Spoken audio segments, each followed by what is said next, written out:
ஹல்லேலூயா. கர்த்தர் நல்லவராக இருக்கிறார். அப்பா பிதாவே, இந்த நேரத்துல கூட அப்பா உங்க சமூகத்துல எங்களை தாழ்த்தி ஒப்பு கொடுக்கிறோம். இந்த ஆராதனைய அப்பா நீங்க முன்னின்று நிக்கிறீங்கப்பா, எங்களுக்கு முன்பாக நீங்க நிக்கிறீங்க. உண்மை நாங்கள் ஸ்தோத்தரிக்கிறோம், உண்மை ஆராதிக்கிறோம். எங்க ஜெபத்தை கேட்ட நல்ல பிதாவே, ஆமென். ஹல்லேலூயா, ஹல்லேலூயா. கர்த்தர் நம்மளை பலப்படுத்துகிற தேவனாக இருக்கிறார். ஹல்லேலூயா.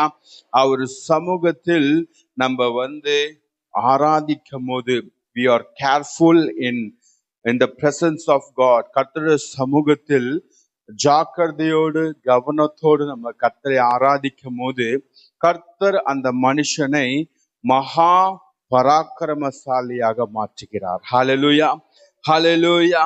He became a powerful because he was careful in living obedience in the presence of God. Hallelujah.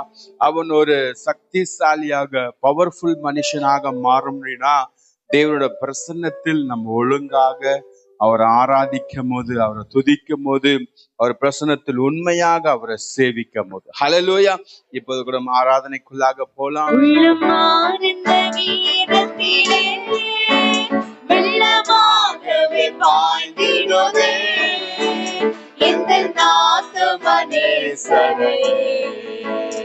என்றும் வாழ்த்தியே பாடிடுவே,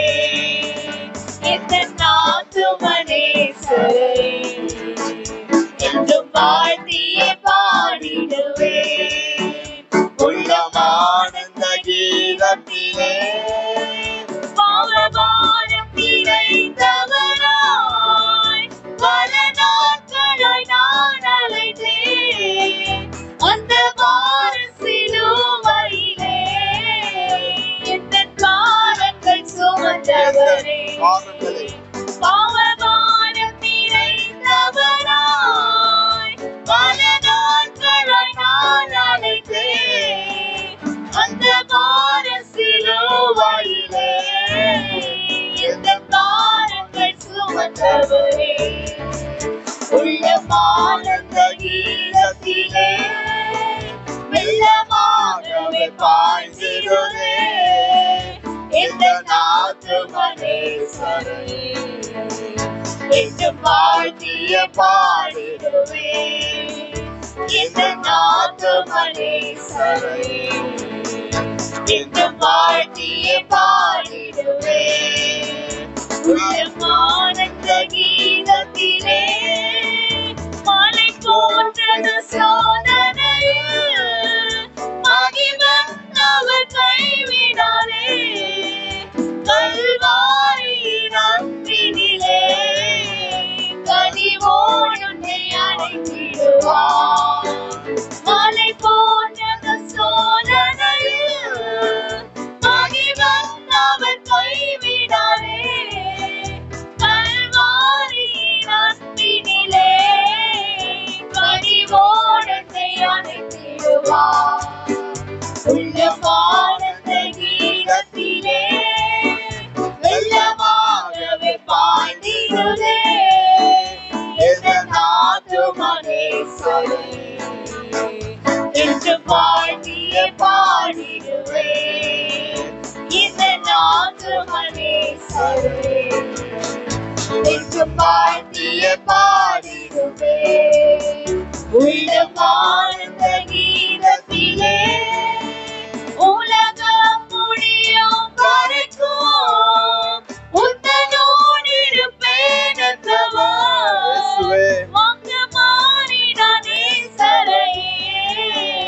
நம்பிடுவாய் துணை அவரே. உலகம் முடியும் வரைக்கும் உந்தனோடு இருப்பேன் என்றவர் வாங்க மாறினான் நேசரையே. நம்பிடுவாய் துணை அவரே. உள்ளமானந்த கீதத்திலே வெள்ளமாகவே பாய்ந்திடுவே, இந்த நாத்துமனேஸ்வரே என்றும் வாழ்த்தியே பாடிடுவே, இந்த நாத்துமனேஸ்வரே என்றும் வாழ்த்தியே பாடிடுவே. உள்ளமானந்த ஹalleluya. நீங்க ஆரோனை போல இருக்க வேண்டும். ஹalleluya. ஆரோன் மோசேக்கு ஒரு மவுத் பீஸ் என்று நினைச்சாங்க. ஹalleluya. மோசேக்கு என்ன பேசினாலும் மோசேக்கு பதிலா யார் பேசுவாங்க? ஆரோன். அப்ப ஆரோன் என்ன நினைச்சாங்க? அவர் ஒரு மவுத். ஆனா ஆண்டவர் ஆரோனை மாஸ்டர் பீஸ் ஆக வைத்திருந்தார். ஹalleluya. ஜீவநதியே இந்த உள்ளத்தில் பாய்ந்து செல்லட்டுமே. இயேசுவே, ஜீவநதியே பரிசுத்த ஆவியானவரே, எங்க சபையில செல்லட்டுமே. எங்க மேல மாம்சத்தின் எண்ணங்கள் எல்லாம் என்னில் மறைந்து போகட்டுமே. மாம்சத்தின் எண்ணங்கள் எல்லாம் என்னில் மறைந்து போகட்டுமே. ஜீவநதியே எந்த உள்ளத்தில் பாய்ந்து செல்லட்டுமே.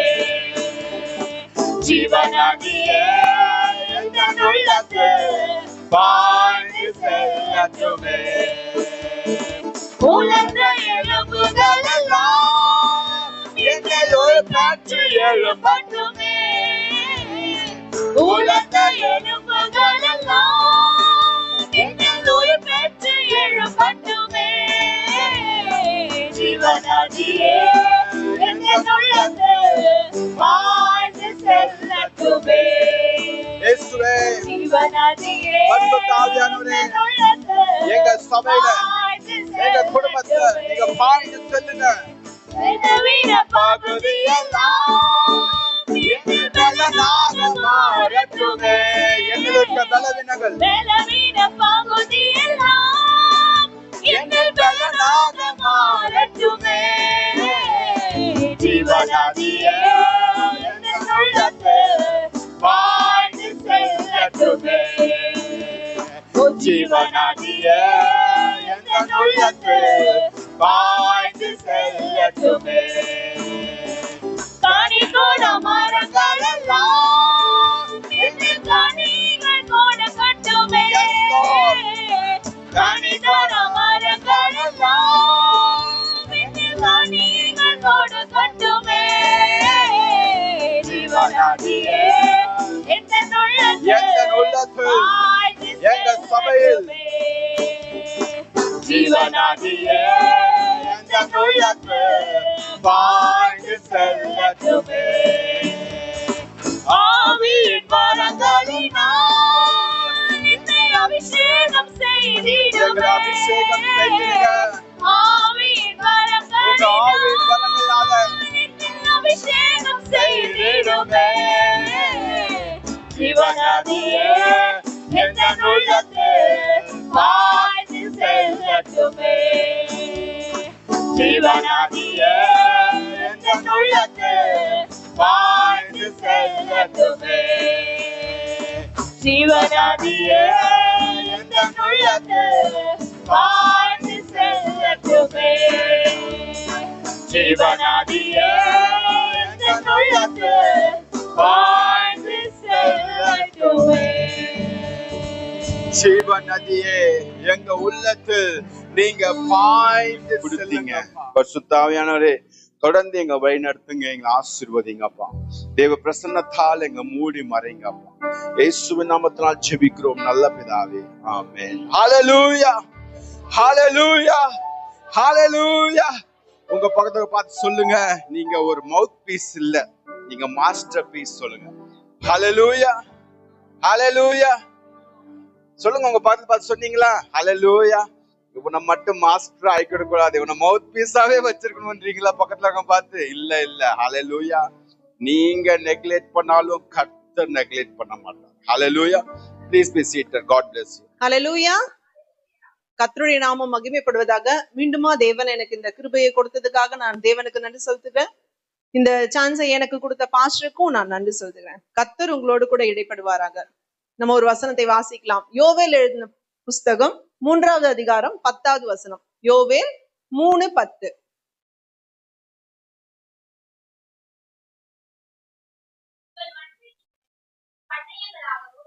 அறிவாளர்களை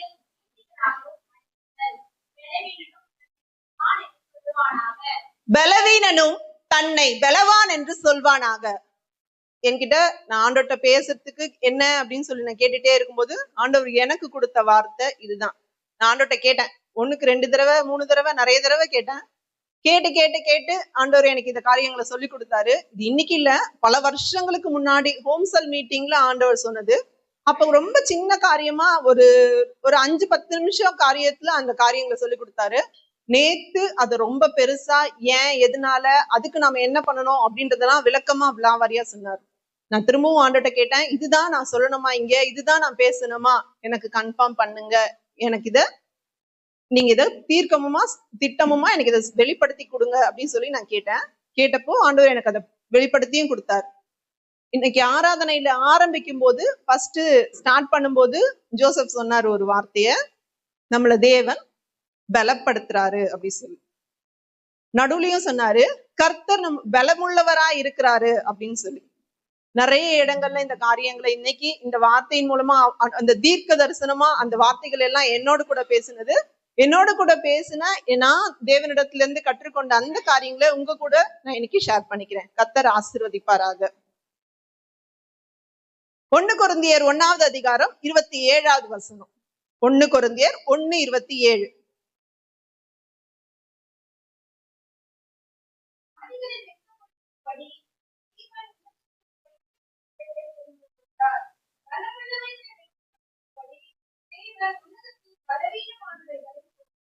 போதும் சிஸ்டர்.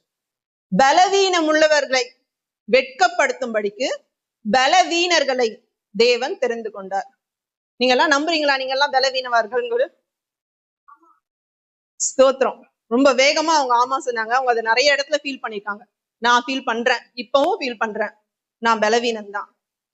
ஆனா என் தேவனாகிய கர்த்தர் பலமுள்ளவர்களா இருக்கிற எல்லாரையும் வெட்கப்படுத்தும்படிக்கு என்ன பலவீனமா இருக்கிற என்ன தேவன் தெரிந்து கொண்டார். அவருடைய நாமத்தின் மகிமைக்காக தெரிந்து கொண்டார். கர்த்தருடைய நாமம் உயர்ந்திருப்பதாக. பலவீனம் அப்படின்னு பார்த்தா சரீரம் பலவீனப்படும், நம்முடைய ஆத்துமா பலவீனப்படும், நம்முடைய ஆவி பலவீனப்படும். இந்த மூணுமே, சரீரம் ஆவி ஆத்துமா மூணுமே ஒண்ணுக்குள்ள தொடர்புடையது. ஒண்ணு பலவீனப்பட்டுச்சுன்னா அடுத்து எல்லாமே என்ன ஆகும்? கொஞ்சம் கொஞ்சமா பலவீனப்பட்டு போயிடும். ஒரு சின்ன விஷயம் என் மனசை கஷ்டப்படுத்துற மாதிரி நடந்துருச்சு அப்படின்னா அந்த சோகம் அந்த கஷ்டம் என்ன பண்ணும்? என்னோட ஆவியிலேருந்து என்னோட ஆத்மாவிலேருந்து என்னுடைய சரீரம் வரைக்கும் என்ன பாதிச்சிடும். டோட்டலா அகைன் நான் பலவீனப்பட்டு போயிடுவேன், உடம்பு சரியில்லாம ஆயிடும். ஒரு சிலருக்குலாம் மனசு கஷ்டமாச்சுன்னா கண்டினியூஸா வாமிட் பண்ணுவாங்க, கண்டினியூஸா இல்லைன்னா லூஸ் மோஷன் ஆகும். நிறைய அவங்களுக்கு தலைவலி இருந்துகிட்டே இருக்கும், அவங்களால அதுல இருந்து மீண்டு வரவே முடியாது. இதெல்லாம் பலவீனம். ஒண்ணுக்கு ஒண்ணு சரீரம் ஆவி ஆத்மா மூணுமே பலவீனப்படும். தனித்தனியா பலவீனப்படும். தனித்தனியா பலவீனப்பட்டு ஒண்ணுக்கு ஒண்ணு தொடர்புடையதா இருக்கிறதுனால மொத்தமா என்ன பண்ணும்? அந்த மனுஷனையே வீழ்ந்து போக செய்யும். தேவன் நம்மை பலப்படுத்துகிறவரா இருக்கிறார். பலமுள்ளவர்களை வெட்கப்படுத்தும்படிக்கு பலவீனராகிய நம்மை பலப்படுத்தி நிறுத்துகிறவரா இருக்கிறார். ஏன்னா அவர் பலமுள்ளவர். நானே வீக்கா இருக்கேன் அப்படின்னா என்னை விட வீக்கா இருக்கிற ஒருத்தங்களுக்கு கை கொடுத்து என்னால தூக்க முடியாது. எங்க மாமியாரும் எங்க அம்மாவும் வராங்க, 2 பேருக்கும் நடக்கிறதுக்கு கொஞ்சம் கஷ்டமா இருக்கும். 2 பேருக்கும் தாங்கி பிடிச்சிட்டு நடக்கணும்னா முதல்ல நான் ஸ்ட்ராங்கா இருக்கணும். நான் ஸ்ட்ராங்கா இருந்தா மட்டும்தான் அவங்க தடுமாறும் போது, அவங்களுக்கு கொஞ்சம் நடக்க கஷ்டமா இருக்கும்போது அவங்களுக்கு சப்போர்ட் பண்ண முடியும். நானே வீக்கா இருக்கேன், எனக்கே ஜோரம், என்னாலையும் நிக்கவும் முடியல, நடக்கவும் முடியல, நானே கஷ்டப்பட்டு நடக்கிறேன்னா நடக்க முடியாம நடக்கிற எங்க மாமியாருக்கும் எங்க அம்மாவுக்கும் கை கொடுக்க என்னால முடியாது. முதல்ல நான் பலன் உள்ளவனா மாறணும். என்னை பலப்படுத்துகிற கிறிஸ்துவினாலே எல்லாவற்றையும் செய்ய எனக்கு பலன் உண்டுன்னு பவுல் சொல்றார். என்னுடைய சரீரத்திலும் என்னுடைய ஆவியிலும் என்னோட ஆத்மாவிலும் நான் பலன் உள்ளவனா இருக்கணும். பலன் உள்ளவளா இருந்தாதான் பலவீனரை நான் தாங்க முடியும். பேதுரு கிட்டயும் யோவான் கிட்டயும் அந்த பலன் இருந்துச்சு. தாயின் வயிற்றுல இருந்து பிறந்தது மூலம் சப்பானியாவே இருந்த ஒரு மனுஷனை கை கொடுத்து தூக்கிட்டு நசரேயனாகிய இயேசுவின் நாமத்தினாலே எழுந்து நடன்னு சொன்னார். அவன் கால்களும் கரடுகளும் பலன் கொண்டது. தாயின் வயிற்றுல இருந்தே சப்பானியா ஒருத்தன் பிறந்திருந்தான். அவனோட ஆவியில பலன் இருக்காது, அவனுடைய ஆத்மாவில பலன் இருக்காது, அவனுடைய சரீரத்திலும் பலன் இல்லை. டோட்டலா அவன் எப்படியா இருக்கான்? பலவீனனா இருக்கான். அவனை கைய பிடிச்சு இவங்க தூக்கணும் அப்படின்னா அப்போ நல்லா அதை யோசிச்சு பாருங்க. அதை உங்க கண்ணுக்கு முன்னாடி அந்த காரியத்தை கொண்டு வாங்க. அவங்க அம்மா வயிற்றுல இருந்து பிறந்ததுல இருந்து அவன் சப்பானி தான். இது வரைக்கும் இடுப்பு வரைக்கும் அவனுக்கு நல்லா இருக்கும், இடுப்புக்கு கீழே அவனுக்கு விளங்காது, சூம்பின உறுப்பா இருக்கும். அந்த காலு, அந்த விரல், அந்த எலும்பு எதுவுமே என்ன பண்ணிருக்காது, வளர்ந்தே இருக்காது. அவனை அவங்க தூக்குறாங்க அப்படின்னா அப்ப அவங்க எவ்வளவு பெரிய பலசாலியா இருப்பாங்க. அவங்க பயன்படுத்தின அந்த நாமம் எவ்வளவு பலனுள்ளதா இருக்கும். அந்த பலனை அவங்க உணர்ந்தாங்க, அந்த பலனை அவங்க பெற்றுக்கொண்டாங்க. அவங்க பெற்றுக்கொண்ட அந்த பலனை அந்த சப்பானிக்கு கொடுத்தாங்க. அது நடக்க முடியாத பலவீனனா இருந்த அவனுக்கு கொடுத்தாங்க. நம்மள எத்தனை பேர் நம்ம இருக்கோம் அப்படி கொடுக்கணும்? கொடுக்கறதுக்கு முதல்ல அது என்கிட்ட இருக்கணும். என்கிட்ட இருந்தாதான் நான் என்ன பண்ண முடியும், மத்தவங்களுக்கு கொடுக்க முடியும். இருதயத்தின் நிறைவினாலே வாய் பேசும் அப்படின்னு சொல்லி வசனம் சொல்லுது. உங்க இருதயம் பலத்தினால நிறைஞ்சிருந்துச்சுன்னா அவங்களுக்கு நிறைஞ்சிச்சு. பேதுருக்கும் யோவானுக்கும் அந்த பலத்தினால அவங்களோட இருதயம் நிறைஞ்சிருந்தது. அவங்க என்ன பண்ணாங்க, தங்களுடைய வாயினால அந்த பலனை இந்த சப்பானிக்கு கொடுத்தாங்க. நம்ம கிட்ட நம்மளுடைய இருதயத்துல என்ன பலன் இருக்கு? இயேசுவின் நாமம் பலன் உள்ளது, இயேசுவின் வார்த்தை பலன் உள்ளது, கர்த்தருடைய நாமம், கர்த்தருடைய சத்துவம் பலன் உள்ளது. இது எல்லாமே வசனத்துல இருக்கு, வேதத்துல இருக்கு. நம்ம எடுத்து பார்க்கலாம். இந்த சரீரத்துல பலவீனப்பட்டவங்க, ஆத்மாவில பலவீனப்பட்டவங்க, ஆவில பலவீனப்பட்டவங்க, 3 பேருக்கும் 3 விஷயத்துக்கும் ஒவ்வொருத்தரை நம்ம எக்ஸாம்பிள் பார்க்கலாம். வேற எங்கேருந்து உள்ள பைபிள் இதுதான். ஃபர்ஸ்ட் பார்க்கலாம் சரீர பலவீனம். சரீரத்துல பலவீனம் எதனால வரும்? ஒண்ணு உடம்பு சரியில்லாம போயிடுச்சு அப்படின்னா வரும், இல்ல வயசு ரொம்ப மூப்பாயிடுச்சு, வயசு போனவங்க அப்படின்னா அப்ப வரும். டாக்டர் கிட்ட உடம்பு முடியல அப்படின்னு சொல்லி கூட்டு போனா ஒன்னும் இல்ல, இது ஏஜ் ஃபேக்டர் தான், வயசு ஆனதுனால வந்ததுதான், கொஞ்சம் ஹெல்த்தியா கொடுங்க, கொஞ்சம் நல்லா பாத்துக்கோங்க, உப்பு காரம் எண்ணெய் கம்மி பண்ணுங்க அப்படின்னு சொல்லி அனுப்புவாங்க. இதனால வரும். இன்னொன்னு கிளைமேட் எதனா மாறுச்சு, ரொம்ப சம்மர்ல இருக்கும், நல்ல ஹாட் கண்டிஷன்ல இருக்கும், திடீர்னு மழை பெய்யுது, ஏதோ ரீசன் எதுனாலயோ மழை பெய்யுது, கிளைமேட் திடீர்னு சேஞ்ச் ஆகுது, அப்ப எல்லாருக்கும் ஒரு ஃப்ளூ வரும். எல்லாரும் என்ன பண்ணுவாங்க, பலவீனப்படுவாங்க. சரீர பலவீனம் இந்த மாதிரியான நிறைய காரியங்கள்னால வரும். உங்களுடைய சரீர பலவீனம் எப்படிப்பட்டதா இருந்தாலும் சரி, உங்களை பலப்படுத்துகிறவர் தேவன். நம்ம எடுத்து வாசிக்கலாம். ரோமர் புஸ்தகம் 4:19.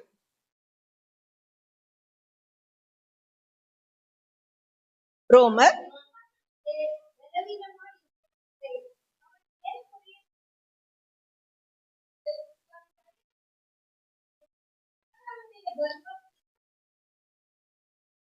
எஸ், இந்த ஆபிரகாமையும் சாராளை பத்தியும் சொல்லப்பட்ட காரியம். இது எல்லாமே உங்களுக்கு நல்லாவே தெரியும், அதனால நான் ரொம்ப விளக்க வேண்டிய அவசியம் இல்லைன்னு நான் நினைக்கிறேன். 100 வயசுல அவனுடைய சரீரம் செத்து போச்சு, சாராளுடைய கர்ப்பம் செத்து போச்சு, அவ்வளவுதான். அதுக்கு மேல அவங்களுக்கு பிள்ளை பிறக்கும் அப்படின்ற ஒரு காரியம் சயின்டிபிக்கலா இம்பாசிபிள். ஆனா அந்த இடத்துல அந்த மனுஷனுடைய அந்த பலவீனத்துல தேவன் என்ன பண்ணாரு, தன்னுடைய பலத்தை விளங்க செய்தார். நமக்கு வயசானதுனால, இல்ல வேற ஏதாச்சும் உடம்பு சரியில்லாம போனதுனால, இல்ல ஏதோ ஒரு ஆக்சிடென்ட்னால, இல்ல வேற ஏதோ ஒரு ஃபேக்டர், வேற ஏதோ ஒரு காரணம், எதுனாலயோ நம்ம பலவீனப்பட்டுட்டோம், நமக்கு உடம்பு சரியில்லாம போயிடுச்சு, நம்மளுடைய ஏதோ ஒரு பாட்டு வேலை செய்யாம போயிடுச்சு, நம்மளால அந்த இது வரைக்கும் செஞ்சிருந்த ஒரு காரியத்தை இனிமேல் நம்மளால செய்ய முடியாது, எதுலயோ எங்கேயோ நம்ம பலவீனப்பட்டுட்டோம் ஏதோ ஒரு விஷயத்தினால.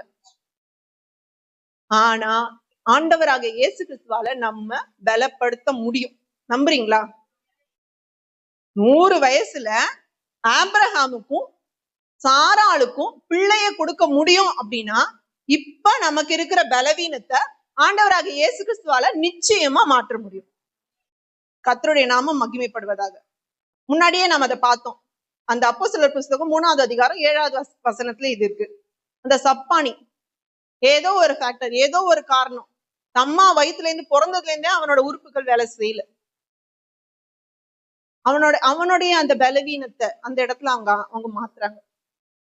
உங்களுடைய சரீரத்துல என்ன பலவீனம் இருந்தாலும் தேவனால மாற்ற முடியும்.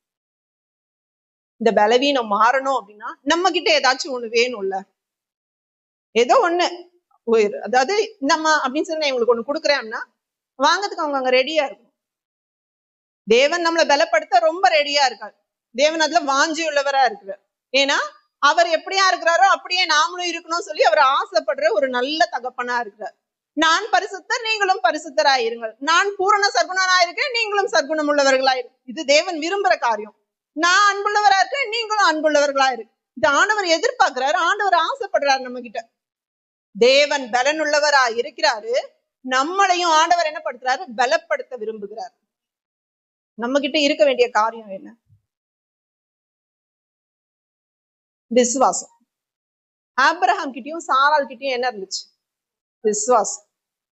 நம்ம கிட்டயும் அந்த விசுவாசம்ன்ற ஒரு காரியம் இருந்துச்சுன்னா நம்மளையும் ஆண்டவர் என்ன பண்ண முடியும்? பலப்படுத்த முடியும்.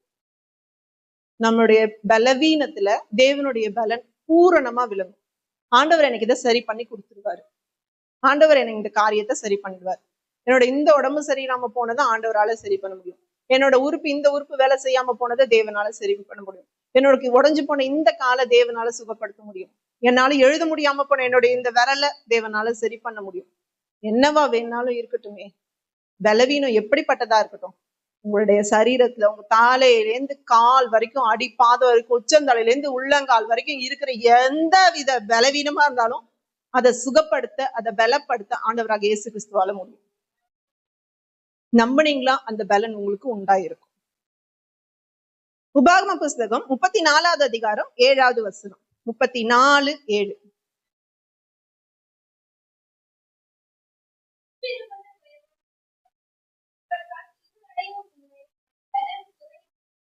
வயசாகலாம், எல்லா காரியமும் மாறி போகலாம், உங்களோட தோல் சுருங்கலாம், உங்களோட கண் பார்வை இந்த இடத்துல அவருக்கு கண் பார்வை கூட மங்கி போல. இன்னும் நிறைய பேரை பார்த்தோம்னா அவங்களுடைய கண் பார்வை மங்கி இருந்துச்சு. அவங்களோட வெளிப்புற ஒரு தீர்க்கதரிசி ஒருத்தர் நம்ம பார்த்தோம்னா அவருடைய கண்ணு மங்கி போயிருக்கும், கண் பார்வை மங்கி இருக்கும், அவருக்கு தெரியாது. ஆனா அவருக்கு தேவன் அவருடைய அகக்கண்களை திறந்து வச்சுப்பாரு. வரப்போற அந்த ராஜாவை பத்தி, நீ தானே இதுக்கு தானே வர அப்படின்னு சொல்லி பேசுற அளவுக்கு இருக்கும். ஆண்டவர் நிறைய காரியங்கள் நிறைய விதத்துல நிறைய பேருக்கு செய்வார். இந்த இடத்துல மோசையோட பலன் கம்மியே ஆகல. வயசாயிடுச்சு, பிஸ்காவின் கொடுமுடிக்கு நீ ஏறி வா அப்படின்னு சொன்ன உடனே கொடுமுடிக்கு ஏறிப்பாரு. கொடுமுடினா அந்த பீக் பாயிண்ட். அவர் மட்டும் தனியா தான் போறாரு, கூட யாரையும் ஆளை கூட்டு போல. இன்னைக்கு என்ன மலை ஏற சொன்னா தெரிஞ்சிடும் என்னோட நிலைமை. ஏற முடியாது, கொஞ்சம் தூரம் ஏறத்துக்குள்ளவே மூச்சு வாங்கும், தண்ணிதாகம் எடுக்கும், மயக்கம் வரும், தலை சுத்தும், எல்லாம் பண்ணும். ஆனா மோசே ஏறி போனார். எப்படி? மோசே விசுவாசத்துல வல்லவனா இருந்தார். மோசே கிட்ட நிறைய இருந்துச்சு விசுவாசம். அவர்கிட்ட விசுவாசம் நிறைய இருந்ததுனாலதான் 6 லட்சத்துக்கும் அதிகமான யூதர்களை எகிப்துல இருந்து விடுதலையாக்கி கொண்டு வர முடிஞ்சுச்சு. 5 புஸ்தகத்தையும் எழுத முடிஞ்சிச்சு. சும்மா இல்ல, விசுவாசம். விசுவாசம் இருந்துச்சுன்னா நம்மளால பலன் அடைய முடியும், தேவனால நம்மள பலப்படுத்த முடியும். ஆண்டவர் சொல்றா, இதை செய்ய வல்லமை உண்டு, எனக்கு விசுவாசிக்கிறாயா? ஆண்டவே விசுவாசிக்கிறேன். விசுவாசத்தின்படி ஆக கடவுள். நம்ம கேட்போம், நம்ம ஜெபம் பண்ணுவோம், ஆண்டவரே எனக்கு இதை சரி பண்ணித்தாங்க, எனக்கு இதை சரி பண்ணித்தாங்க, என்னை பலப்படுத்துங்க. அதுல நம்ம விசுவாசமா இருக்கோமா? நம்ம விசுவாசமா இருந்தோம் அப்படின்னா தேவன் நம்ம பலப்படுத்த முடியும்.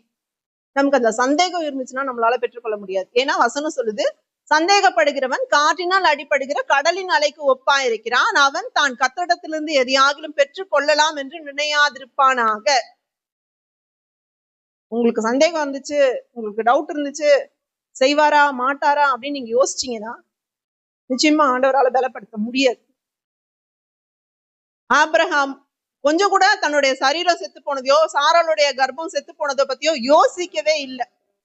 யோசிச்சுட்டு இருந்தாரு அப்படின்னா நிச்சயமா அவரால் அந்த காரியத்தை, ஈசாக்கு அப்படின்ற அந்த சுதந்திரத்தை அடைஞ்சே இருக்க முடியாது.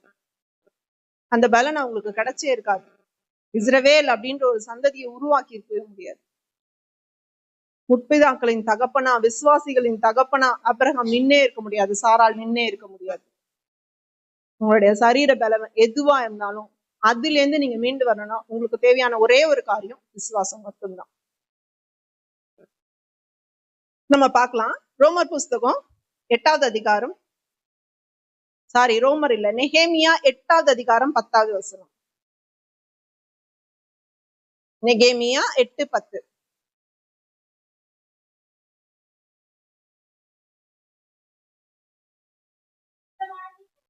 கொழுமையானதை புசித்து மதுரமானதை குடித்து ஒன்றும் இல்லாதவர்களுக்கு பங்குகளை அனுப்புங்கள்.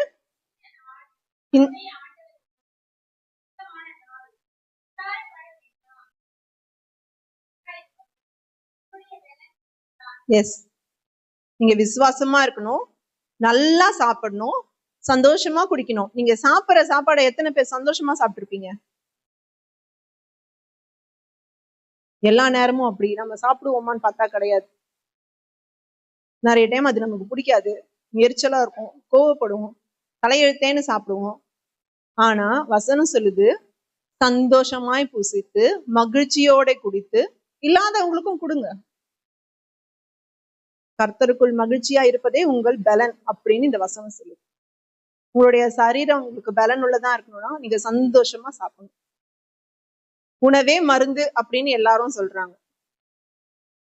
நல்லா சந்தோஷமா சாப்பிடுங்க. எனக்கு கொஞ்சம் உடம்பு சரியில்லை, எனக்கு லூஸ் மோஷன் நிறைய ஆயிடுச்சு, நிறைய வாமிட் ஆயிடுச்சு, நீங்க ஹாஸ்பிட்டல் போனா டாக்டர் சொல்லுவாங்க டீஹைட்ரேட் ஆகக்கூடாது, தண்ணி நிறைய குடிங்க.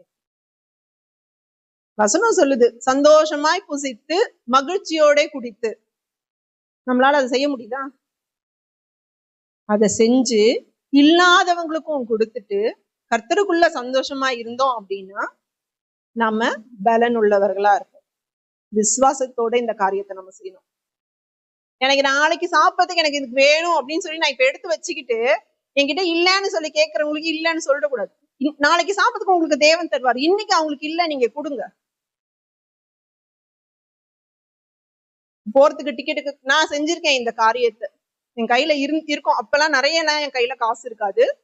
போகும்போது ஒருத்தவங்க கேட்டாங்க, வரும்போது பஸ்ஸுக்கு காசு வேணுமே அப்படின்னு சொல்லிட்டு அந்த 5 ரூபாய் கொடுக்கல நான் ஒரு தடவை. அன்னைக்கு என்கிட்ட ஆண்டவர் இந்த காரியத்தை பேசுங்க. அது கேட்ட அவங்களுக்கு நான் அதை கொடுத்திருந்தேன்னா நிச்சயமா என்னை கூட்டிட்டு போன ஆண்டவருக்கு கூட்டிட்டு வர தெரியாதா? அன்னைக்கு எனக்கு அது தெரியல. அது என்னோட சின்ன வயசு ஆரம்ப காலம். அப்பெல்லாம் பஸ் டிக்கெட் 5 ரூபாய் தான், ஈஸியா போயிட முடியும். அப்ப நான் ஜபமும் பண்ணேன். இந்த 5 ரூபாய் காசு கூட இல்லாம நிறைய பேர் வித்தவுட்ல எல்லாம் வராங்களே ஆண்டவரே, மாட்டிக்கிட்டு கஷ்டம் எல்லாம் படுறாங்களே. தெரியல அப்ப என்ன நான் அப்படி கேட்டேன் அப்படின்னு எனக்கு தெரியல. ஆனா இப்ப ஆண்டவர் அந்த காரியத்தை மாத்தி கொடுத்துட்டாரு. கவர்மெண்ட் எல்லாருக்கும் ஃப்ரீ பஸ், எஸ்பெஷலி லேடிஸ்க்கு. ஆண்டவருக்கு ஸ்தோத்திரம். அதை நான் முதலமைச்சர் செஞ்சாருன்னு நான் சொல்ல மாட்டேன். நிச்சயமா அந்த காரியத்தை தேவன் தான் செஞ்சு கொடுத்தாரு. என்னைக்கோ ஒரு நாள் நான் செஞ்ச என்னுடைய ஜெபம்.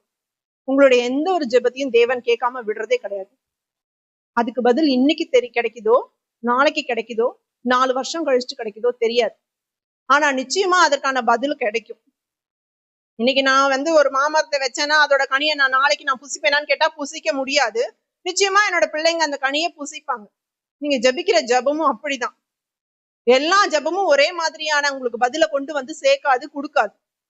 ஒன்னொன்னு ஒவ்வொரு விதமா இருக்கும். 3 மாசத்துல அறுவடை பண்ணுவாங்க, 6 மாசத்துல அறுவடை பண்ணுவாங்க, வருஷம் அறுவடை பண்ணுவாங்க, வருஷம் அறுவடை பண்ணுவாங்க. அறுவடை வித்தியாசமா இருக்கும். உங்களுடைய ஜபத்துடைய பலனும் அப்படிதான். என்ன ஜபிக்கிறீங்க, எப்படி ஜபிக்கிறீங்களா, அதோடைய பலன் உங்களுக்கு என்னவா கிடைக்கும், அதுக்கேத்த மாதிரி எல்லாமே மாறும். ஆனா என்ன, விசுவாசம் உள்ளவர்களாய் தேவனிடத்துல ஜபிக்கணும். வசனம் அதை தான் சொல்லுது. விசுவாசம் உள்ளவர்களாய் தேவனிடத்துல கேட்கிற எல்லா காரியத்தையும் நாம பெற்றுக்கொள்வோம். அடுத்த காரியம் நம்ம பார்க்கலாம், ஆத்மாவிலே பலவீனம். ஆத்மா எப்ப பலவீனப்படும்? ரொம்ப ஈஸியா சொல்லிடலாம். பாவம் எப்ப செஞ்சாலும் ஆத்மா பலவீனப்படும். பாவம் செய்கிற ஆத்மா சாகவே சாகும் அப்படின்னு வசனம் சொல்லுது. நீங்க ஒரு பாவம் பண்ணிட்டீங்கன்னா உங்களுடைய ஆத்மா பலவீனப்படும். பலவீனப்பட்டுட்டா அந்த ஆத்மா கொஞ்ச நேரத்துக்குள்ளேயே பயந்து பயந்து பயந்து பயந்து செத்தே போயிடும். நம்ம கொஞ்சம் சீக்கிரமா வாசிக்கலாம். லேவியராகமம் 26வது அதிகாரம் 21, 24, 28 வரிசையா வாசிப்போம். 21, 24, 28.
போதும் சிஸ்டர்.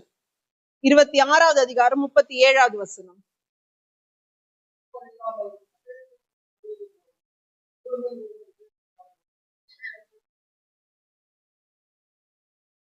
இந்த அதிகாரத்துல நம்ம படிச்சோம் அப்படின்னா ஃபர்ஸ்ட்லயே இருந்து அப்படியே சொல்லிக்கிட்டே வருவார் ஆண்டவர்.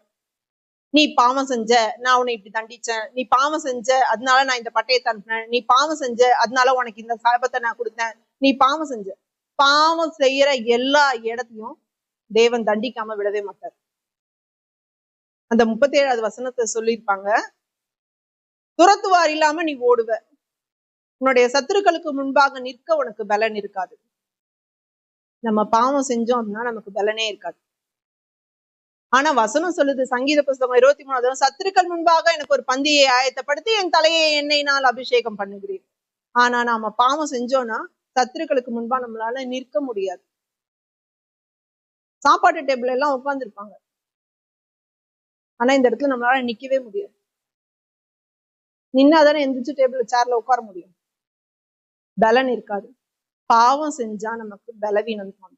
பாவம் செஞ்சா நம்முடைய ஆத்மா பலவீனப்பட்டு போயிடும், நமக்கு பலனே இருக்காது.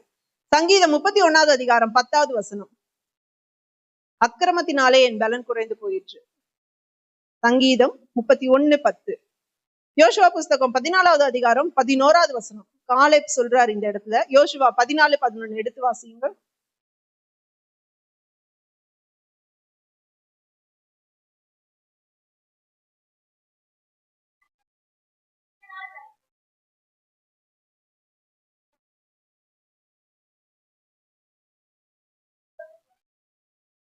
காலேப் சொல்றாரு, மோசே அனுப்பின நாள்ல எனக்கு இருந்த பலன் இப்பவும் இருக்கு.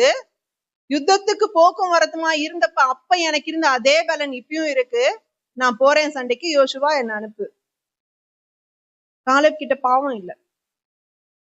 உத்தமனா என்னை பின்பற்றினான் அப்படின்னு சொல்லி ஆண்டவர் சொல்றார். வேறே ஆவி உடையவனாகி அந்த காலேப் அப்படின்னு சொன்னார். எகிப்துல இருந்து கூட்டிட்டு வந்த 6 லட்சம் பேருக்கும் அதிகமான ஜனங்கள்ல யோசுவா காலேப் 2 பேர் மட்டும்தான் பிரவேசிச்சாங்க கானானுக்குள்ள. அந்த அளவுக்கு பாவம் செய்யாத மனுஷனா, அந்த அளவுக்கு பலனுள்ள ஒரு மனுஷனா காலேப் இருந்தார். நம்மள எத்தனை பேர்கிட்ட இருக்கு? பாவம் செஞ்சா நம்முடைய ஆத்மா பலவீனப்பட்டுடும். அக்கிரமத்தினாலே என் பலன் குறைந்து போயிடும். ஏதாச்சும் ஒரு தப்பு பண்ணிட்டோம்னா நம்ம பண்ணிட்டோம்ன்ற அந்த உணர்வு நம்மளை குற்றப்படுத்திக்கிட்டே இருக்கும். நம்ம அந்த குற்ற உணர்வுல இருந்து வெளியில வரவே முடியாது. நம்ம சோர்ந்து போயிடும். ஏன் ஒரு மாதிரி இருக்க? ஒண்ணும் இல்லையே, நான் நல்லா தானே இருக்கேன் நம்ம சொல்லுவோம். ஏன்னா அவங்களுக்கு நாம என்ன பண்ணோன்றது தெரியாது. அந்த குற்ற உணர்வு நம்மளதான் குற்றப்படுத்தும். நாம தான் அதுல காயப்படுவோம், நம்ம தான் அதுல பலவீனப்படுவோம். நம்மளோட சரீரம் அதை காட்டி கொடுக்க ஆரம்பிச்சிடும். அந்த குற்ற உணர்வுனால நம்ம சோர்ந்து போறத நம்மளுடைய முகம், நம்மளுடைய சரீரம் காமிக்க ஆரம்பிச்சிடும். நம்மளுடைய பலவீனம் வெளியில தெரிய ஆரம்பிக்கும். ஏன் டயர்டா இருக்க மாதிரி இருக்க? ஏன் சோர்ந்து போயிட்ட? ஏன் ஒரு மாதிரி இருக்க? ஒண்ணும் இல்லையே, நான் நல்லா தான் இருக்கேன் நம்ம வெளியில சொல்லுவோம். நம்மளுடைய ஆத்மா பலவீனப்பட்டு இருக்கும். ஒரே ஒரு வேலைதான் இருக்கு, ஆண்டவரே நான் தப்பு பண்ணிட்டேன், என்ன மன்னிச்சிருங்க. பாவத்தை மறைக்கிற மனுஷன் வாழ்வடைய மாட்டான், அவைகளை அறிக்கை செய்து விட்டுக்கிடுகிறவனோ இரக்கம் பெறுவான். நீதிமொழிகள் புஸ்தகம் சொல்லு. உங்களுடைய ஆத்மா பலவீனத்துல இருந்து நீங்க மீண்டு வரணும்னா ஒரே வழி, இயேசுவே நான் பண்ணது தப்புதான், என்னை மன்னிச்சிருங்க. வேற யாருக்கும் அது தெரியாது, எந்த மனுஷனுக்கும் தெரியாது. தேவனுக்கு தெரியும், பிசாசுக்கு தெரியும். பிசாசு அதை சொல்லி சொல்லி சொல்லி உங்களை கஷ்டப்படுத்தி உங்களை நோகடிச்சுட்டே இருப்பான். நீங்க நொந்து போயிட்டே இருப்பீங்க. அறிக்கை செய்யுங்க, இயேசுவே, நான் இன்னின்ன பிரகாரமாக செஞ்சேன், உமக்கு விரோதமாக, சபைக்கு விரோதமாக, சங்கத்துக்கு விரோதமாக, என்னுடைய சரீரத்துக்கு விரோதமாக நான் செஞ்ச என்னுடைய எல்லா பாவத்தையும் நான் அறிக்கை செய்றேன், என்னை மன்னிச்சிருங்க. இயேசு கிறிஸ்துவினுடைய ரத்தம் நம்முடைய சகல பாவங்களையும், எப்படி சகல பாவங்களையும், இந்த பாவம் அந்த பாவம் இதுதான் என்னால முடியும் அதுதான், அப்படி எல்லாம் கிடையவே கிடையாது. சகல பாவங்களையும் நீக்கி நம்மை சுத்திகரிக்கும். நம்ம யோசனையில செஞ்ச பாவத்தையும் இயேசு கிறிஸ்துவால சரி பண்ண முடியும். யோசனையில எப்படிங்க பாவம் செய்ய முடியும்? செய்ய முடியும். என் மனசுல நான் எலிசபெத் அக்காவை திட்டுனேன் அப்படின்னா அது என்னோட யோசனை இல்ல, நான் என்னோட வாயினால அதை வெளியில சொல்லல, அது என்னோட யோசனை இல்ல, என்னோட மனசுக்குள்ள இருக்கிற காரியம். தேவனுக்கு தெரியும், தேவன் இருதயத்தை பார்க்கிறார். நான் நினைக்கிறேன் அந்த விஷயத்தினால என்ன பண்ணுவோம், பிசாசு என்ன குற்றப்படுத்திடும், இந்த மாதிரி நீ அவங்கள திட்டினல்ல, அவங்க அந்த மாதிரி செய்யவே இல்லையே, நீ பாத்தியா அவங்க செஞ்சத, திட்டினியே. பிசாசு என்ன குற்றப்படுத்துவான், ஏன்னா பிசாசோட வேலை குற்றப்படுத்துறது. குற்றப்படுத்தி குற்றப்படுத்தி குற்றப்படுத்தி என்னை பலவீனமாடைய செய்வான். நான் ஆண்டவர்கிட்ட மன்னிப்பு கேட்டேன் அப்படின்னா ஆண்டவர் என்னுடைய பாவத்தை, என்னுடைய அக்கிரமத்தை என்னை விட்டு நீக்கி என்னை சுத்திகரிப்பார். நான் சுத்தமாவேன், நான் பலன் அடைவேன். பலன் அடைஞ்சு ஆண்டவருடைய சமூகத்துல திரும்ப போயிருப்பேன். சங்கீத புஸ்தகம் 138வது அதிகாரம் 3வது வசனம். என் ஆத்மாவிலே பலன் தந்து என்னை தைரியப்படுத்துவேன். சங்கீதக்காரன் சொல்றான் இந்த காரியத்தை.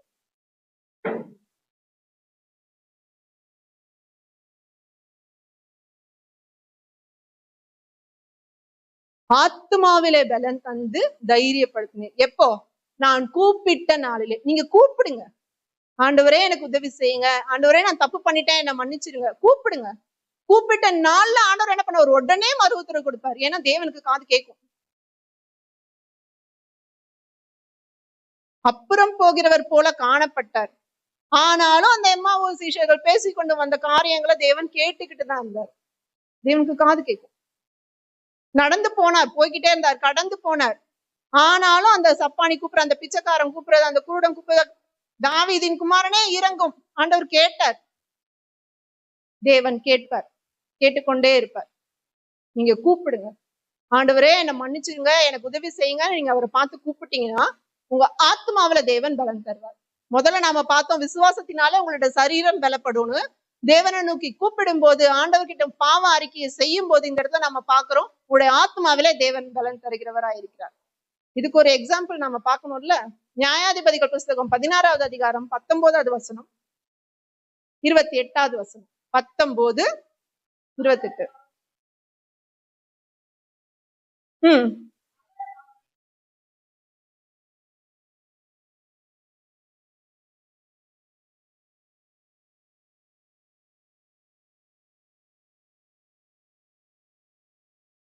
இருபத்தி 28.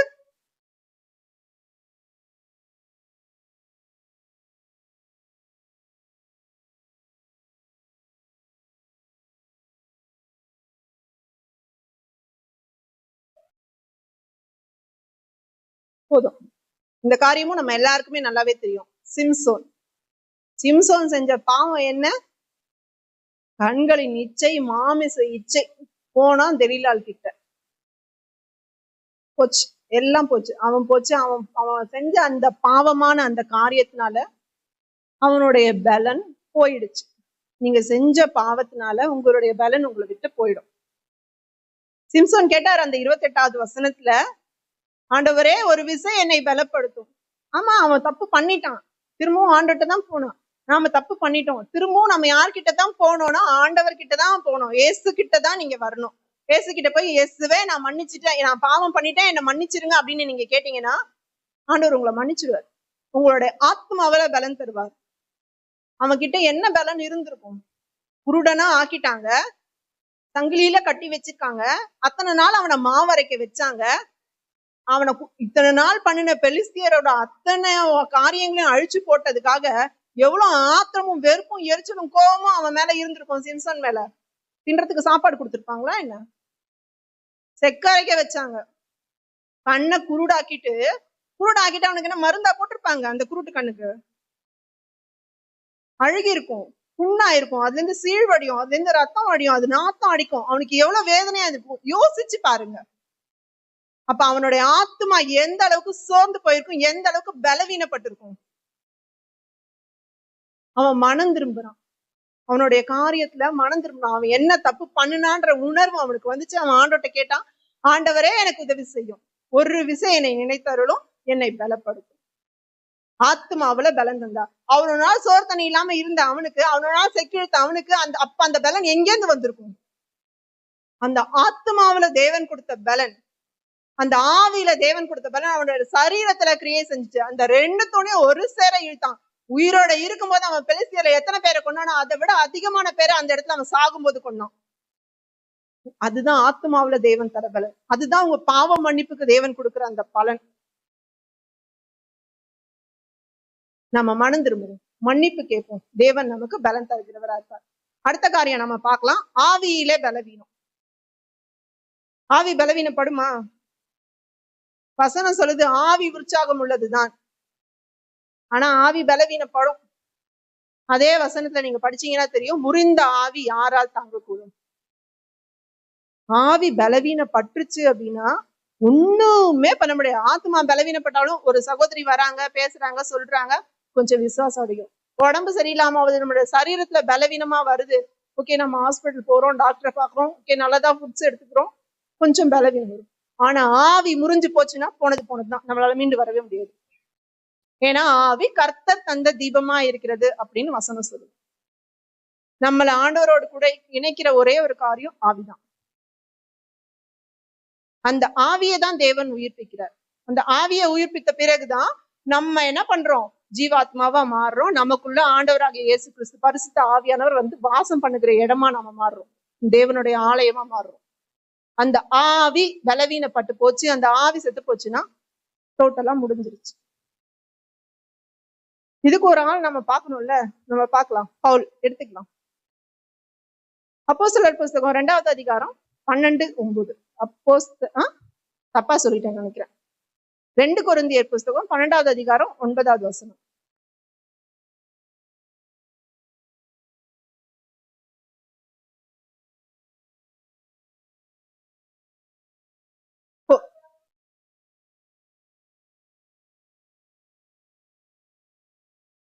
போதும், இந்த விஷயமும் நம்ம எல்லாருக்கும் நல்லாவே தெரியும்.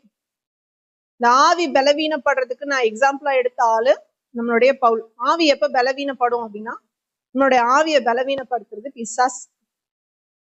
முதல்ல பார்த்தோம், நம்மளுடைய சரீரத்தை பலவீனப்படுத்துறது வியாதி, முதுமை, அப்புறம் வந்து நம்மளுடைய எல்லா காரியமும். நம்மளுடைய ஆத்மாவை பலவீனப்படுத்துறது பார்த்தோம் பாவம். நம்மளுடைய ஆவியை பலவீனப்படுத்துறது பிசாஸ். எப்படி பலப்படுத்துவான்? ஒரு காரியத்துக்காக நீ ஆண்டவர்கிட்ட ஜெபம் பண்ணிட்டே இருக்கீங்க, தேவனுடைய சமூகத்துல காத்திருக்கீங்க, அது உங்களுக்கு கிடைக்கல, லேட் ஆகுது. அது லேட் ஆகுது அப்படின்னும் போது உங்களை சுத்தி இருக்கிறவங்க எல்லாம் உங்களை பாக்குறாங்க, உங்க எல்லாரையும் பேச வைப்பான். ஏசு ஏசு ஏசுன்னு சொல்ற, இன்னும் உனக்கு இந்த காரியம் நடக்கலையே. அது எங்க போய் நிக்கும் தெரியுமா? உங்களுடைய ஆவியில. நீங்க என்ன பண்ணுவீங்க தெரியுமா?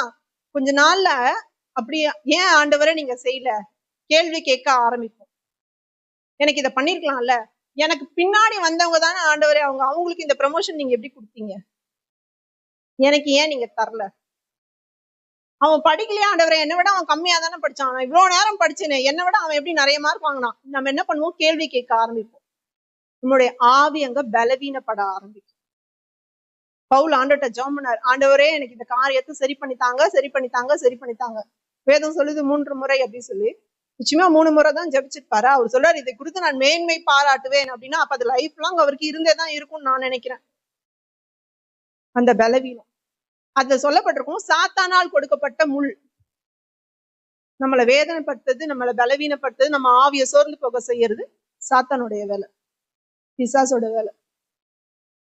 ஒரு காரியத்துக்காக ஆண்டவர்கிட்ட ஜெபம் பண்ணிட்டு இருக்கீங்க, காத்துக்கிட்டு இருக்கீங்க, உங்க மனசு அப்படி குழம்பி போயிடும். செய்வாரா மாட்டாரா, நான் இது படிக்கலையே, நான் இந்த டிகிரி முடிக்கலையே, எனக்கு எப்படி இந்த ப்ரமோஷன் கிடைக்கும், இந்த ப்ரமோஷனுக்கு நான் தகுதியான, ஐயோ அந்த மேனேஜருக்கு இவங்கள தானே பிடிக்கும், இவங்கள தானே சப்போர்ட் பண்ணி பேசுவாங்க, அவங்களுக்கு தானே அந்த பாயிண்ட்ஸ் போடுவாங்க, நமக்கு அந்த பாயிண்ட்ஸை போட மாட்டாங்க, நமக்கு அந்த பாயிண்ட்ஸ் வரலன்னா நமக்கு எப்படி நமக்கு அந்த ரெகக்னேஷன் கிடைக்கும். குழப்பிடுவாங்க, நம்ம மனசை குழப்பிடுவோம். இப்படி குழம்பும் போது என்ன ஆகும்னா, நம்மளுடைய ஆவி சோர்ந்து போயிடும். சங்கீத புஸ்தகம் 38வது அதிகாரம் 10வது வசனம். சங்கீதம் 38:10.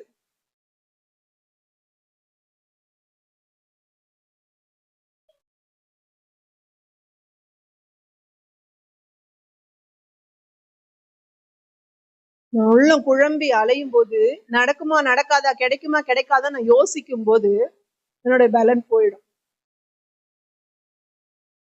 நான் வீக் ஆயிடுவேன். என்னுடைய ஆவி சோர்ந்து போயிடும்.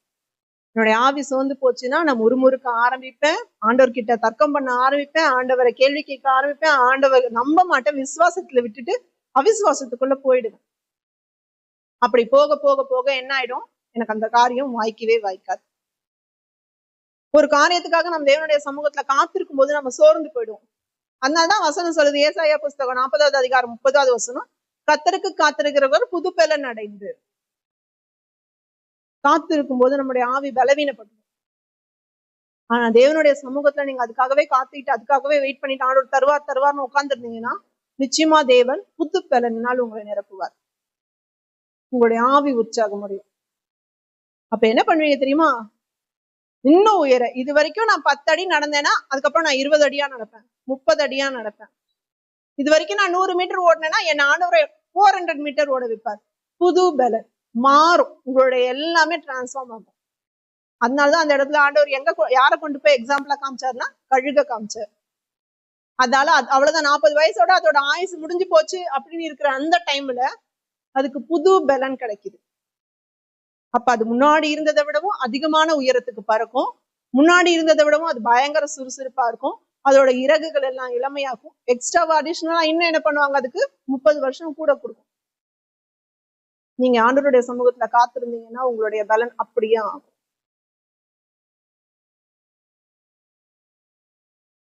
இந்த காரியத்துல பவுல் அவருக்காக அவருடைய பலவீனத்துக்காக ஆண்டவர்கிட்ட ஜெபம் பண்ணிட்டே இருந்தாரு, கேட்டுட்டே இருந்தார்.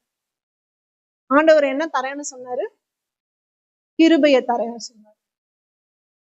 உங்களுடைய ஆவி பலவீனப்பட்டு போச்சு அப்படின்னா அதை சரி பண்ண தேவனுடைய கிருபையினாலதான் முடியும். அதே பவுல் சொல்றாரு, என்னை பலப்படுத்துகிற கிறிஸ்துவினால எல்லாவற்றையும் செய்ய எனக்கு பலன் உண்டு. அவர் பலவீனதான் இருக்காரு. பலவீனத்துலதான் அந்த காரியத்தை அவர் சொல்றாரு.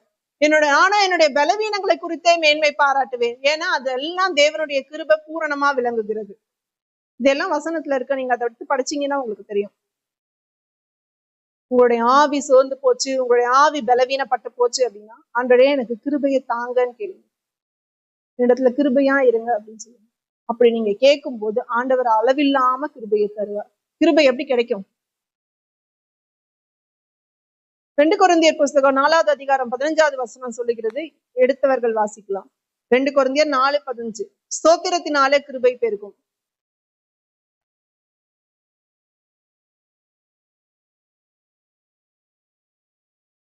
கிருபையானது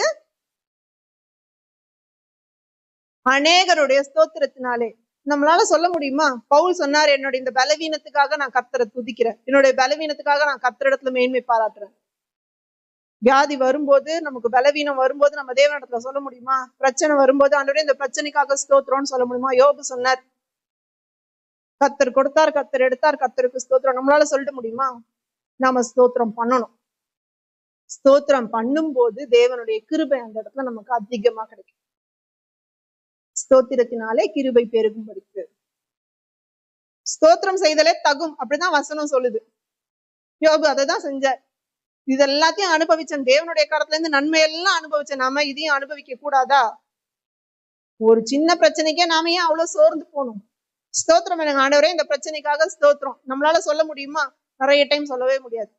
சொல்ல ஆரம்பிச்சோம்னா தேவனுடைய கிருபை அந்த இடத்துல அதிகமா பெருகும். ஏன் நாம ஸ்தோத்திரம் பண்ணணும்? இது எல்லா காரியத்திலையும் தேவன் தான் நமக்கு உதவி செய்யறார். எல்லா இடத்துலயும் ஃபர்ஸ்ட்ல இருந்து லாஸ்ட் வரைக்கும் எல்லா இடத்துலயும் இயேசு மட்டும்தான் நமக்கு உதவி செய்யறார். ஏன்? ஏன்னா வசனம் சொல்லுது, அவர் தாமே நம்முடைய பலவீனங்களை ஏற்றுக்கொண்டு நம்முடைய நோய்களை சுமந்தார். மத்தேயு புஸ்தகம் 8வது அதிகாரம் 17வது வசனம். நம்முடைய பலவீனங்களை சுமந்தவர் அவர் தான்.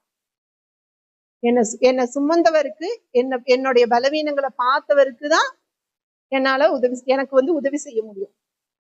என்னோட வழி தெரிஞ்சவங்களுக்கு தான் எனக்கு ஆறுதல் சொல்ல முடியும். வேற யாராலையும் சொல்ல முடியாது. யாருக்கும் அது புரியவும் புரியாது. அவர் என்ன பண்ணார்? என்னுடைய பலவீனங்களை எல்லாம், என்னுடைய நோய்களை எல்லாம் சுமந்து கொண்டார். அந்த பாதையின் வழியா கடந்து போனார். அவருக்கு தெரியும் பசினா என்ன, தாகம்னா என்ன, மனசு வேதனைனா என்ன. எல்லாரும் கைவிட்டுட்டு போயிட்டாங்க, யாருமே தனக்கு இல்லை அப்படின்னா அந்த நிலைமை எப்படியா இருக்கும் அவருக்கு தெரியும். ஆத்மா பலவீனப்படும் போது எப்படி இருக்கும்? ஐயோ இது நடக்காம இருந்தா நல்லா இருக்குமே அப்படின்னு நினைக்கிற அந்த உணர்வு எப்படியா இருக்கும்? இயேசுவுக்கு தெரியும். அதனால அவரால் நம்ம பலப்படுத்த முடியும். தேவன் நம்மளை பலப்படுத்துகிற தேவனா இருக்கிறார். நம்ம கொஞ்சமா இருந்தாலும் நம்ம அதுல பலன் உள்ளவர்களா இருக்கணும். அப்படி நாம இருந்தோம், நிறைய எல்லாம் வேணாம், கொஞ்சம் போதும். 100 அடி நடக்கிற அளவுக்கு தான் ஆண்டவரே எனக்கு பலன் இருக்கு, எப்படியோ நான் கஷ்டப்பட்டு நான் வந்துடுறேன் உங்க ஆலயத்துக்கு, நீங்க தேடி வரீங்கல்ல, அந்த பலனை தேவன் பார்ப்பார்.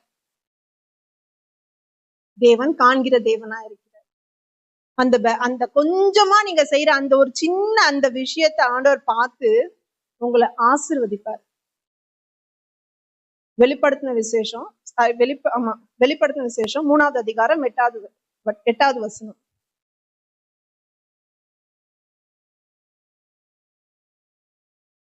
கொஞ்ச பலன் இருந்தும் நீ என் நாமத்தை மறுதலியாமல் என் வசனத்தை கை கொண்டபடினாலே போதும். இருங்க, கொஞ்சம் பலன் தான் இருக்கு, நம்ம என்ன பண்றோம்? வசனத்தை மறுதலிக்காம இருக்கும். ஆமா, பொய் சொல்றதுக்கான சிச்சுவேஷன் அந்த இடத்துல இருக்கு. நான் அந்த இடத்துல என்னோட மேல இருக்கிறவங்க சொல்லிட்டாங்க, எனக்கு கீழே இருக்கிறவங்க சொல்லிட்டாங்க, நடுவுல நான் தான் நிக்கிறேன். இப்ப நான் அதை சொன்னேன் அப்படின்னா அவனும் மாட்டுவான், இவனும் மாட்டுவான். நான் அப்ப உண்மை சொல்லணுமா பொய் சொல்லணுமா? நான் அவங்க கூட கூட்டு சேரல, எனக்கு மேல இருக்கிறவனும் பொய் சொல்லிட்டான், எனக்கு கீழே இருக்கிறவனும் பொய் சொல்லிட்டான். என்னோட சீனியர் மேனேஜர் பொய் சொல்லிட்டாங்க, என்னோட சூப்பர்வைசர் பொய் சொல்லிட்டாங்க, நான் அசிஸ்டன்ட் மேனேஜரா இருக்கேன். அவங்க 2 பேரும் கூட்டு சேர்ந்து பண்ணிட்டாங்க அந்த வேலையை. இப்ப நான் பொய் சொல்லணுமா உண்மை சொல்லணுமா? உண்மைதான் சொல்லணும். ஏன்னா வசனம் அப்படிதான் சொல்லுது, கொஞ்சம் பலன் இருந்தும் வசனத்தை மறுதலியாமல். ஏன்னா வசனம் சொல்லுது பொய் சொல்லாதிருப்பாயாக. அப்ப தேவன் என்ன பண்ணுவாரு? உங்களோட அந்த கொஞ்ச பலனை பார்த்து, நீங்க மறுதலிக்காம இருக்கிற அந்த விஷயத்த பார்த்து உங்களை ஆண்டவர் அதிகமாய் ஆசீர்வதிப்பார். உங்களை ஆண்டவர் அப்படியே விட மாட்டார். அங்க இருந்து அந்த கொஞ்சோண்டு பலன் நல்லா ஞாபகம் வச்சுக்கணும். இந்த இடத்துல நான் அந்த காரியத்தை செஞ்சுட்டேன், நான் அதை சொல்லிட்டேன்னா அவனும் எனக்கு எதிரியா ஆயிடுவான், இவனும் எனக்கு எதிரியா ஆயிடுவான். நான் அங்க தனியா நிப்பேன். நீங்க தனியா தான் இருப்பீங்களா? கிடையவே கிடையாது. இயேசு உங்க கூட தான் இருப்பார். ஏன்னா அப்படிதான் அவர் சொன்னார் மத்தேயு புஸ்தகம் 28வது அதிகாரத்துல, உலகத்தின் முடிவு பரியந்தம் சகல நாட்களிலும் நான் உங்களுடனே கூட இருக்கிறேன் அப்படின்னு சொல்லி. தேவன் உங்களை தனியா விடுறதே கிடையாது. உங்களுடைய கொஞ்சம் பலன் நீங்க ஆண்டவர் கிட்ட இருந்துச்சு, நீங்க அதுக்காக ஆண்டவருக்காக எதையாச்சும் செய்றீங்க அப்படின்னா தேவன் உங்களை இன்னும் ஆசீர்வதிப்பாரு, இன்னும் உங்களை பலப்படுத்துவார். நம்ம சொல்லலாம், என் பலனாகிய கர்த்தாவே உம்மின் அன்பு கூறுவேன் அப்படின்னு சொல்லி. நம்மளால சொல்ல முடியுமா? அவர் தான் நம்ம பலன். அன்பு கூற முடியுமா? நமக்கு ஒரு சின்ன காரியத்துல நம்ம சோர்ந்து போயிட்டோம் அப்படின்னாலும் நம்மளால அன்பு கூற முடியாது. ஒரு சின்னதா ஜுரம் வந்துருச்சுனாலும் அவ்வளவுதான், நம்மளுடைய விசுவாசம் எல்லாம் தெரிச்சு போயிடும். அது என்னவா இருக்கும்னு நம்மளோட யோசனை, நம்மளுடைய சிந்தனை, நம்மளுடைய ஆராய்ச்சி எல்லாம் அந்த ஜுரத்தை பத்தியும், அந்த வாந்தியை பத்தியும், அந்த பேதியை பத்தியும், இன்னும் என்னெல்லாம் இருக்கோ அதெல்லாம் நம்ம கூகுள்ல போடுவோம், தேடுவோம். அந்த டாக்டரோட ரிவ்யூ என்ன இருக்கு, அந்த பேஷண்டோட ரிவ்யூ என்ன, அவங்களோட ஒப்பீனியன் என்னவா இருக்கு, ஆராய்வோம். இந்த வியாதியை தான் ஆராய்வோம். என் பலனாகிய கர்த்தாவே உங்கள் அன்பு கூறுவேன். ஆண்டவர் தான் நம்மளுடைய பலனா இருக்காரு. அவரிடத்துல நம்ம அன்பு கூர்ந்தோம் அப்படின்னா ஆண்டவர் என்ன பண்ணுவாரு? நம்மளை இன்னும் பலப்படுத்துவார். அவரை தான் பலனா இருக்கிறார். அவர் பலப்படுத்துகிற தேவனா இருக்கிறார். கர்த்தருடைய நாமம் மகிமைப்படுவதாக. உங்களுடைய சரீர பலவீனமா இருந்தாலும் சரி, உங்களுடைய ஆத்ம பலவீனமா இருந்தாலும் சரி, உங்களுடைய ஆவிக்குரிய பலவீனமா இருந்தாலும் சரி, உங்களை பலப்படுத்துகிற கிறிஸ்து ஆண்டவராகிய இயேசு. என்னை பலப்படுத்துகிற கிறிஸ்துவினாலே எல்லாவற்றையும் செய்ய எனக்கு பலன் உண்டுன்னு சொல்லி சொன்ன பவுல் சொன்னதுபடியா நாமளும் சொல்லலாம். தேவன் நம் அனைவரையுமே பலப்படுத்துகிறவரா இருக்கிறார். கர்த்தருடைய நாமம் மகிமைப்படுவதாக. ஆமென். நாம் எல்லாரும் சேர்ந்து சொல்வோம், என் ஆத்மாவே கர்த்தரை ஸ்தோத்திரி, என் முழுமையார் பரிசுத்த நாமத்தை ஸ்தோத்திரி. என் ஆத்மாவே கர்த்தரை ஸ்தோத்திரி. கர்த்தர் செய்த சகல உபகாரங்களையும் மறவாதே. ஆமென். சேர்ந்து சொல்வோம். கர்த்தராகிய இயேசு கிறிஸ்துவின் கிருபையும் பிதாவாக தேவனுடைய அன்பும் பரிசுத்த ஆவியின் அன்யோன்யம் ஐக்கியம் சந்தோஷம் சமாரிக்கெல்லாம் நம் அனைவரோடு கூட இருப்பதாக. ஆமேன், ஆமேன், ஆமேன். ஹல்லேலூயா.